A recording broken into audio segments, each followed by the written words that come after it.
पिंपळनेर हद्दीमध्ये रंजेगाव तालुका बीड आणि जिल्हा बीड या ठिकाणची ही गंभीर घटना आहे। अनुसूचित जातीच्या चर्मकार समाजाच्या माझ्या भगिनी स्वर्णमाला बनसोडे यांच्यावरती 30 मेला संध्याकाळी भ्याड असा हल्ला झाला होता। या हल्ल्यामध्ये त्यांचा जीव घेण्याचा उद्देश होता आणि या हल्ल्यामध्ये काही शस्त्र वापरण्यात आले, लाट्या, काट्या, टांब्या वापरण्यात आल्या लोखंडी। एखाद्या महिलेला ती दलित आहे म्हणून, गरीब आहे म्हणून, केवळ आमच्या घरासमोर लघुशंका करू नको, इथं पत्त्या खेळू नको, असं त्या 4-5 गावगुंड वाळू माफियांना, गुन्हेगारांना या ताईंनी विनंती केली, तर त्या आमच्या या भगिनीवर क्रूर असा हल्ला करण्यात आला। त्या थोडक्यात बचावलेल्या आहेत। त्यांनी जे काही घटनाक्रम सांगितला तो सुद्धा आम्ही रेकॉर्ड केला आहे। त्याच्यातला तो रामू नावाचा कोण आहे तो म्हणतोय मुक्का मार द्या, म्हणजे हळहळ करून मारण्याचा त्या ठिकाणी या पिंपळनेरच्या हद्दीतील ही घटना गंभीर स्वरूपाची ही असणारं लक्षात येत आहे। त्याच्यामुळे या प्रकरणाकडे महाराष्ट्राने सुद्धा गांभीर्याने बघावं की चर्मकार समाजाला मतासाठी ही व्यवस्था वापरते। म्हणून मी राज्याच्या गृहमंत्र्यांना आवाहन करतोय की या प्रकरणाकडे गांभीर्याने लक्ष दिलं पाहिजे। बीडच्या पालकमंत्री ह्या महिला आहेत आणि पालकमंत्री महिला असताना एक केजच्या आमदार सुद्धा चर्मकार समाजाच्या महिला आहेत, तरी सुद्धा या बीड जिल्ह्यामध्ये एक महिला सुरक्षित नाही। त्यांच्या मतदारसंघाचा आमदार विजयसिंह पंडित आहे। 5-6 दिवस झालं ही घटना होऊन सोशल मीडियात चॅनलवरती आलेली आहे।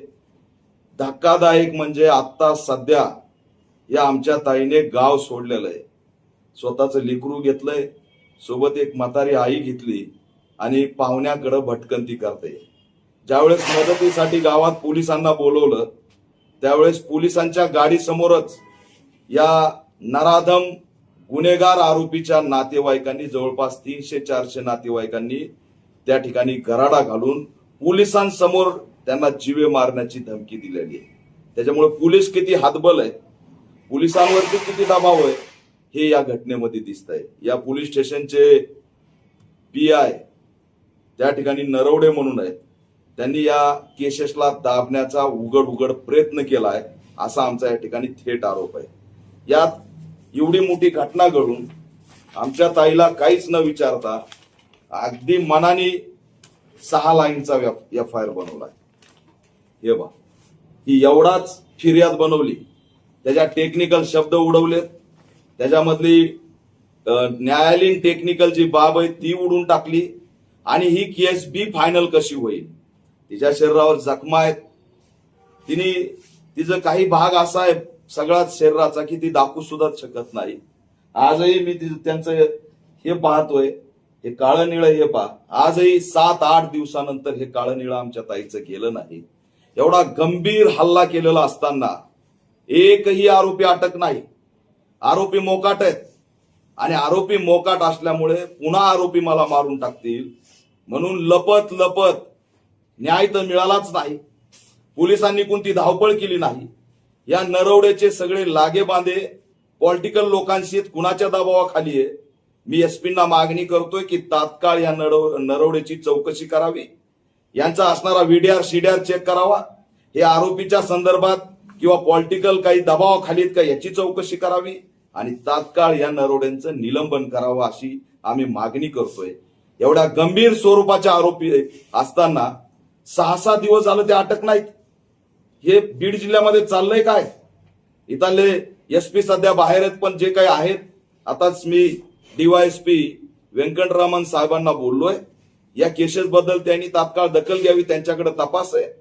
पण या केसेस बद्दल सुद्धा त्यांना माहिती नसेल तर हे दुर्दैव आहे आणि आज आमच्या ताईला हे गाव ते गाव फिरावं लागतंय। चर्मकार समाजाचे आहोत, दलित आहोत, अनुसूचित जातीचे आहोत, आमचा कुणी वाली नाही, आमच्यासाठी लढणारं कुणी नाही, आम्ही गरीब आहोत। त्या उद्देशाने इवन आरोपींनी धमकी दिली, शब्द काय वापरलेत FIR मध्ये काही शब्द आहेत, चांबारडे, तुला काय करायची ते कर, मी सुटून येईल, हे असे शब्द आहेत।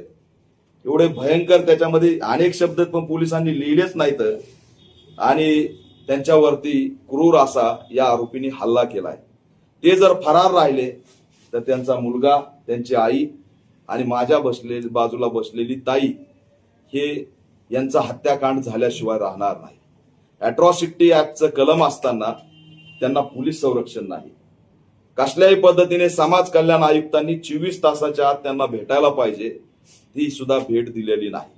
म्हणून गृहमंत्री देवेंद्र फडणवीस, पालकमंत्री सुनेत्राताई पवार, अनुसूचित जाती जमाती आयोग आणि बीडच्या एसपींनी या घटनेची तात्काळ दखल घ्यावी.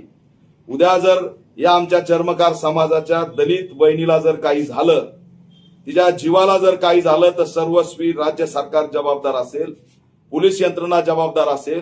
त्या गावामध्ये तिची राहायची स्थिती नाही. पूर्ण गाव आरोपीचं नातेवाईक आहे. ती जर गावात गेल्या तर जवळपास 300-400 लोक त्या ठिकाणी येतात, महिला पुढे येतात. उद्या तिला मारहाण करतील, तिच्यावरती खोटे आरोप करतील. आमच्या तर नशिबी अॅट्रॉसिटी ऍक्ट टाकला की एक तर दरोडा असतो, नाहीतर त्या ठिकाणी आणखी काही घटना असते. ते वाटच बघतायत की यांच्यावरती क्रॉस कशी करता येईल, तिच्या लेकराचं आयुष्य कसं बर्बाद करता येईल. म्हणून बिचारी हे गाव ते गाव फिरते.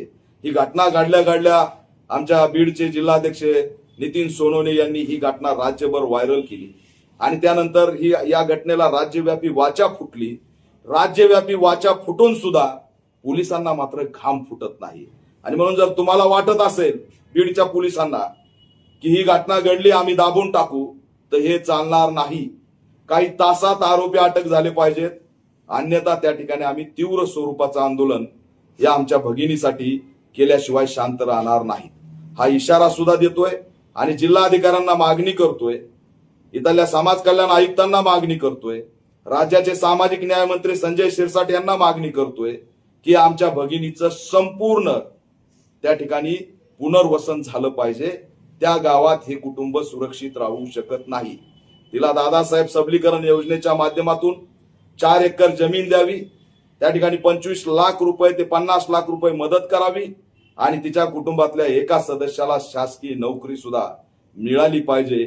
यासाठी सुद्धा सरकारने पाठपुरावा करावा. तिचं पुनर्वसन शहरी भागामध्ये ज्या ठिकाणी ती स्वाभिमानाने आत्मसन्मानाने राहू शकते अशा ठिकाणी आमच्या भगिनीचं पुनर्वसन झालं पाहिजे, तिला घर मिळालं पाहिजे. यासाठी सुद्धा आम्ही या ठिकाणी संघर्ष करणार आहेत. जिल्हाधिकाऱ्यांनी या घटनेची नोंद घ्यावी आणि तात्काळ त्या संदर्भातला एक बैठक बोलून आमच्या भगिनीला न्याय देण्यासाठीचा प्रयत्न करावा अशी सुद्धा आम्ही मागणी करतोय.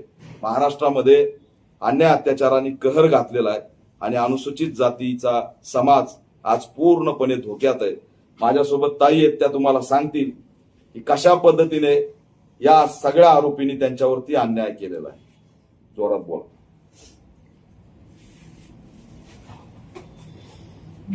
साडे 9च्या टायमाला मी पाणी भरीत होते घरामध्ये आणि हे पोरं पत्ते खेळत होते, लघवी करीत होते. मी म्हणलं अरे लघवी काय करतात, तिथं पत्ते खेळतात, घरावर दगड मारतात, का असा अत्याचार करतात, तुम्हाला काय आया बहिणी आहेत का नाहीत. तर तो एक निखिल महाराज म्हणून नाही, तो मला चांबारडे काय तुझ्या बापाची जागा काय छिन्नाल, तुझ्या काय बापाची जागा का असं म्हणून रामा पुटुळेने धरलं, मला छळलं, मला तो चपलीने मार दिला. निखिल आबूज गोविंद यांनी मला टांबीने मारलं, बबलूने पण लाकडी दांड्याने मारलं आणि सगळ्यांनी असं मला 5 जणांनी छळलं. पवन ताळ्याने मला बेल्टाने मारलं, परशांनी मी मला असं लुचलं छळलं. बेशुद्ध जरी झाली मी तरी मला त्यांनी सोडलं नाही. खाली बेशुद्ध जरी पडले तरी मला मारितच होते. वरून माझे मुलं सोडित होते तर माझ्या मुलांना उचलून फेकलं. रामू आबूज यांनी म्हणले नुसता मुक्का मार द्या, म्हणले तिला जीव मारू नका, नुसता मुक्का मार द्या. जीव मारण्याची धमकी देत येतं. मला असं घायाळ केलं. माझ्या मुलांनी मला हॉस्पिटलला आणलं, मला कुणीही मदत केली नाही. गळ्यातून लुचलं लाचलं ते माझं मंगळसूत्र पण हिसकावून घेतलं 8 ग्रॅमचं. तिथून खाली मला दाखवाय पण येत नाही, इतका मार आहे मला.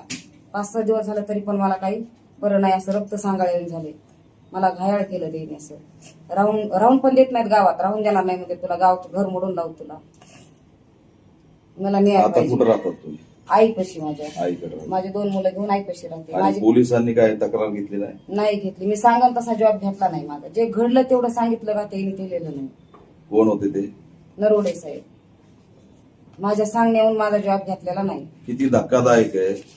अत्याचार झालाय माझ्यावर, लय अन्याय झाला, लय छळलंय मला ते. विनयभंग लय छळलंय. मी राज्याच्या गृहमंत्र्याला विचारतोय, इथं हत्याकांड झाल्यावरच जाग येणार आहे का? आज एवढं छळलंय म्हणून सांगताय. एकीकडे महिलांच्या सुरक्षा संदर्भात नीलमताई गोरे, चित्रा वाघ बोलत असतात. ही महिला दलितांची महिला नाही काय?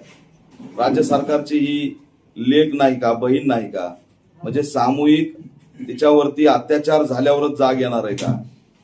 या घटनेत तात्काळ आरोपीला अटक नाही झाली तर ह्या सगळ्या कुटुंबाचं अस्तित्वच धोक्यात आलेलं आहे. म्हणून याच्यात सर्वांना अटक व्हावी अशी ऑल इंडिया पॅंथर सेनेची मागणी आहे. आम्ही पीआयला बोललो, त्या ठिकाणी डीवायएसपी ज्यांच्याकडे तपास आहे व्यंकटरमण साहेब त्यांना बोललोय. त्यांनी आश्वासन दिलंय की तात्काळ मी आरोपी अटक करतो. अपेक्षा करतो की या 12 तासाच्या आत सगळे आरोपी अटक होतील, त्यांना पोलीस संरक्षण मिळेल आणि पुनर्वसनाची प्रक्रिया सुरू होईल. जर नाही झालं तर त्या ठिकाणी बीडमध्ये आणि राज्यभर चर्मकार समाजाच्या माझ्या भगिनीसाठी तीव्र स्वरूपाचं आंदोलन केल्याशिवाय आम्ही शांत बसणार नाहीत हा इशारा देतो.